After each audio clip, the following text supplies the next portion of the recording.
Kwa niaba ya wachezaji wenzako na ambavyo ninyi kama wachezaji mko tayari kuelekea mchezo wa kesho dhidi ya Kagera Sugar. Asante sana. Asalamu alaykum. Kwa upande wetu sisi wachezaji tupo tayari kumkabili mpinzani wetu kwa jinsi atakavyokuja. Kwa hiyo tupo tayari kupata alama tatu zote. Sawa. Maswali matatu kwa mchezaji.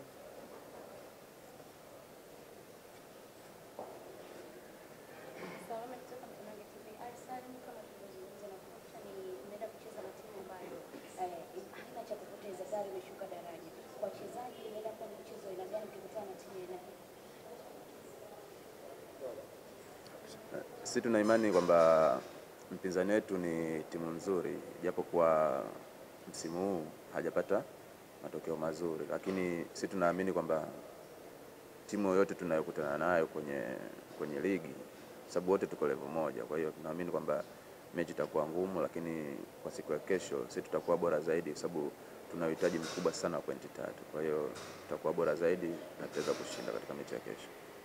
Swali la pili.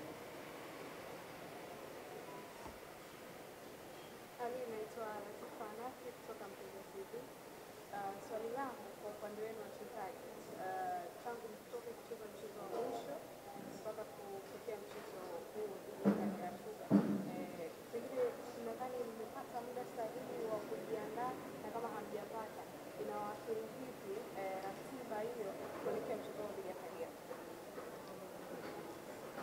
Kuhusu muda, nadhani sisi ni wanajeshi na wakati wote tupo tayari, kwa hiyo kuhusu muda sio tatizo.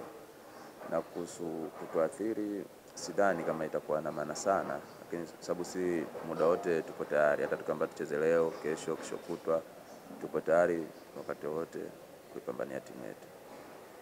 Swali la tatu na la mwisho. Swali. Hongereni kwa kwenda kumaliza msimu vizuri, lakini asante sana. Ukiangalia kwa msimu huu kwenye ligi katika mabao mmeruhusu, of course kila ni mchezo wa makosa, lakini kuna almost magoli 7 ambayo ni direct individual mistake ya safu ya ulinzi, wena ni mabeki au defense. Na mnaelekea kwenye mchezo wa kesho ambao pia ni muhimu kupata point. Ninyi kama safu nzima ya ulinzi kuanzia mabeki na magolikipa, makini unakuwa vipi hasa katika hizo mechi mbili ambazo ni muhimu zaidi kwa mchezo? Umakini umeongezeka sababu kila linapotokea kosa ni nafasi ya mwalimu kurekebisha. Kwa hiyo nadhani mechi iliyopita hatukuruhusu goli. Kwa hiyo nadhani ndio kosa limesharekebishika na tunaweza tukapata clean sheet kesho. Kwa hiyo haina shida yote. Shukrani sana Ali. Asante sana. Natakia kila la heri kwenye mchezo wenu wa kesho. Amina inshallah. Naam, ilikuwa ni